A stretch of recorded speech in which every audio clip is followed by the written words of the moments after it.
আজ 12ই জানুয়ারি মহান পুরুষ স্বামী বিবেকানন্দের আজ জন্মদিন। আজ আমরা সবাই মিলে তার জন্মদিনকে কেন্দ্র করে তাকে স্মরণ করি, তার কর্ম নিয়ে আমরা ভাবি, তার আদর্শ নিয়ে আমরা পথ চলার প্রতিজ্ঞা করি। আমাদের দেশের ভাই বোনদের কাছে আরও বেশি করে তার কর্মকে তুলে ধরতে হবে। আজ আমরা আলোচনা করব যার সত্যি বর্তমানে চিন্তা ভাবনার সময় এসেছে। নারী জাতিকে জেগে উঠতে হবে। সমাজে এখনও তাদের সমানভাবেই দরকার। আজকের আলোচনার বিষয় বিয়ে ও সন্ন্যাস। নারী জীবন মানেই কি ঘর সংসার, রান্না বান্না, নাকি সংসার ছেড়ে সন্ন্যাস জীবন?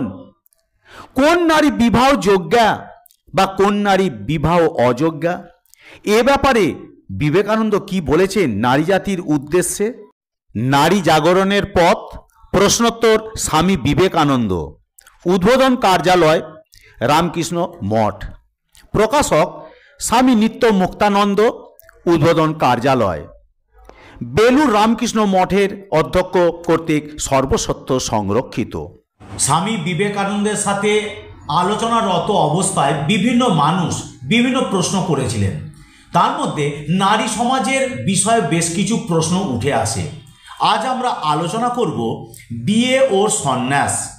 এটা নারী জাতির উদ্দেশ্যে আলোচনা। এখান থেকে আমরা অনেক কিছু জিনিস জানতে পারবো। সেই প্রশ্ন উত্তরের আমরা দু একটি পর্ব নিয়ে আলোচনা করি। বিয়ে করা অথবা সন্ন্যাস নেওয়া, মেয়েদের এ ব্যাপারে আপনার মত কি? উত্তরে তিনি কি বললেন? শিক্ষা দিয়ে ছেড়ে দিতে হবে, তারপর নিজেরাই ভেবেচিন্তে যা হয় করবে। বিয়ে করে সন্ন্যাসী হলেও ওইরূপে শিক্ষিতা মেয়েরা নিজ নিজ পতিকে উচ্চ ভাবের প্রেরণা দেবে এবং বীর পুত্রের জননী হবে। যারা চিরকুমারী ব্রত অবলম্বন করবে তারাই কালে এই মঠের শিক্ষয়িত্রী ও প্রচারিকা হয়ে দাঁড়াবে এবং গ্রামে গ্রামে নগরে নগরে শিক্ষাকেন্দ্র খুলে মেয়েদের শিক্ষা বিস্তারে যত্ন করবে। আবার প্রশ্ন করা হয়েছে তার উদ্দেশ্যে, যারা বিবাহিতা হতে চায় তাদের কী ধরনের মনোভাব থাকা দরকার? এই প্রসঙ্গে আমাদের স্নেহের যে ভগিনী উদ্দেশ্যে এটা উত্তর তিনি দিয়েছেন। সুইজারল্যান্ড থেকে ফিরে এসে এইমাত্র তোমার অতি মনোজ্ঞ খবরটি পেলাম।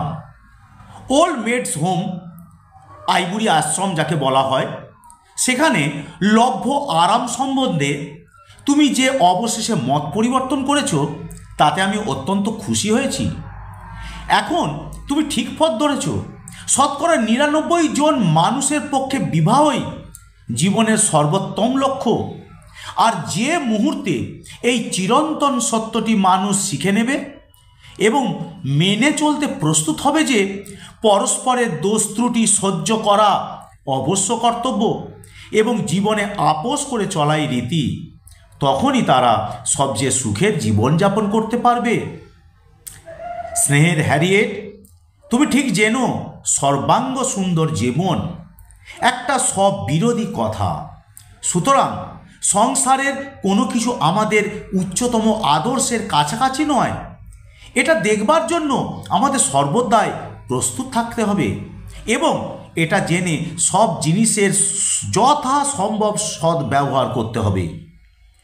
আমি তোমাকে যতটুকু জানি তাতে মনে হয় তোমার মধ্যে এমন প্রভূত ও সুসংযত শক্তি রয়েছে যা ক্ষমা ও সহনশীলতায় পূর্ণ। সুতরাং আমি নিশ্চিত ভবিষ্যৎবাণী করতে পারি যে তোমার দাম্পত্য জীবন খুব সুখের হবে।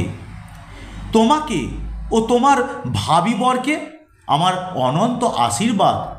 ভগবান যেন তাকে সর্বদা একথা স্মরণ করিয়ে দেন যে তোমার মতো পবিত্র, সুচরিত্রা, বুদ্ধিমতী, স্নেহময়ী ও সুন্দরী সহধর্মিণী লাভ করে সে কৃতার্থ হয়েছে। আবার তাকে প্রশ্ন করা হয়েছে, সবার কি বিয়ে করা উচিত? উত্তরে তিনি কি বললেন? মেরি, তুমি হলে একটা তেজি আরবি ঘোড়ার মতো মহীয়সী ও দীপ্তিময়ী। তোমাকে নারী হিসেবে চমৎকার মানাবে দেহে ও মেজাজে। তুমি একজন তেজস্বী, বীর, দুঃসাহসী, নির্ভীক স্বামীর পাশে উজ্জ্বল দীপ্তিতে শোভা পাবে। কিন্তু স্নেহের ভগিনী, গৃহিণী হিসাবে তুমি হবে একেবারে নিকৃষ্ট। তুমি আমাদের দৈনন্দিন জগতের স্বচ্ছন্দকারী, সাংসারিক, পরিশ্রমী অথচ ঢিলেঢালা স্বামী বেচারাদের জীবন অতিষ্ঠ করে ফেলবে। ভগিনী, মনে রেখো, যদিও এ কথা সত্যি যে বাস্তব জীবন উপন্যাসের চেয়ে বেশি রোমাঞ্চকর, কিন্তু সেরকম ঘটে কচ্ছিৎ কখন।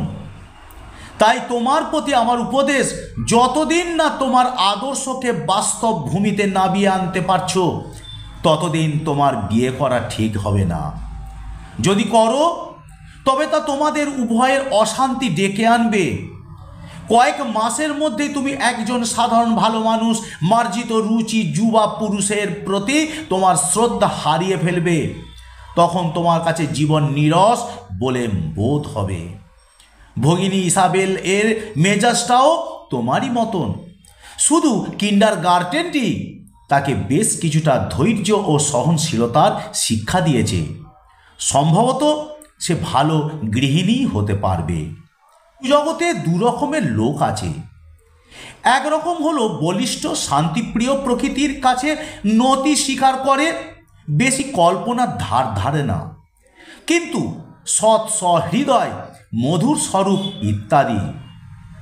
তাদেরই জন্য এই পৃথিবী, তারাই সুখী হতে জন্মেছে।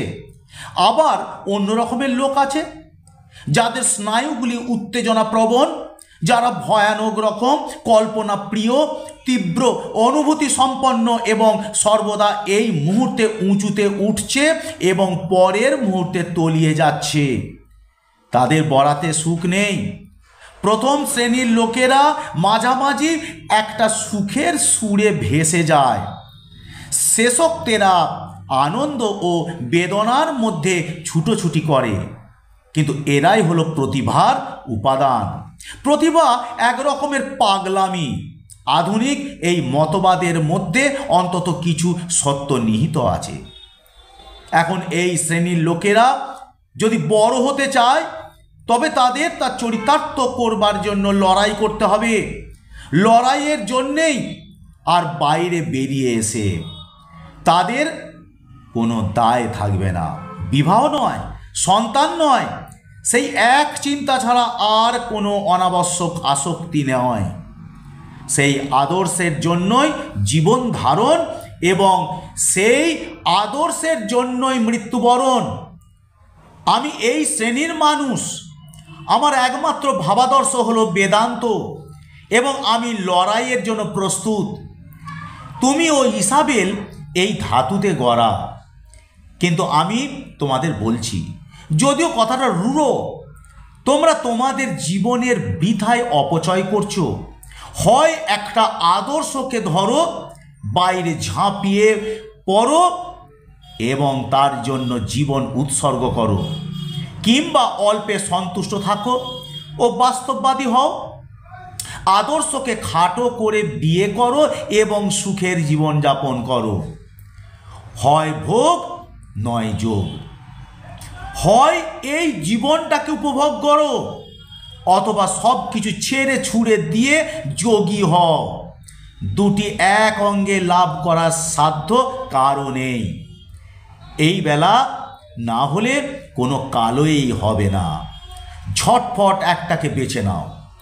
কথাই বলে, যে খুব বাদ বিচার করে তার বরাতে কিছুই জোটে না।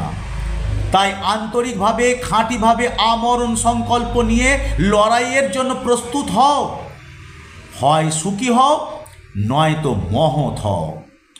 পান ভোজন, শয্যা ও যত বাজে সামাজিক চালচলনের ছেলে মানুষের জন্য একটা জীবন দেয়া চলে না। বিশেষত মেরি, তোমার অদ্ভুত মস্তিষ্ক ও কর্মকুশলতাকে তুমি মোর্চে পড়তে দিয়ে নষ্ট করে ফেলছো। যার কোনো অজুহাত নেই, বড় হবার উচ্চাশা তোমাকে রাখতে হবে। আমরা উপস্থিত 3টি প্রশ্ন উত্তর নিয়ে আলোচনা করলাম। মহান পুরুষটি উত্তর দিয়েছিলেন। আরও কিছু আছে, আমি এখানেই সংক্ষিপ্ত আকারে আপনাদের কাছে, আমি অভিভাবকদের কাছে, আমি জনসাধারণের কাছে আমি এই বার্তা পৌঁছে দিচ্ছি। যদি কেউ আরও আগ্রহী হন তাহলে আমি আরও প্রেরণা পেয়ে, আমি আরও উদ্বুদ্ধ হয়ে আমি আরও কিছু এই ধরনের বার্তা আপনাদের কাছে আমি পৌঁছে দিতে চাই। তাহলে আজকে এই পর্যন্ত। সকলকে ধন্যবাদ জানাচ্ছি এই বাণী পাঠ তথা আলোচনামূলক যে পাঠ এটা শোনার জন্য। ধন্যবাদ।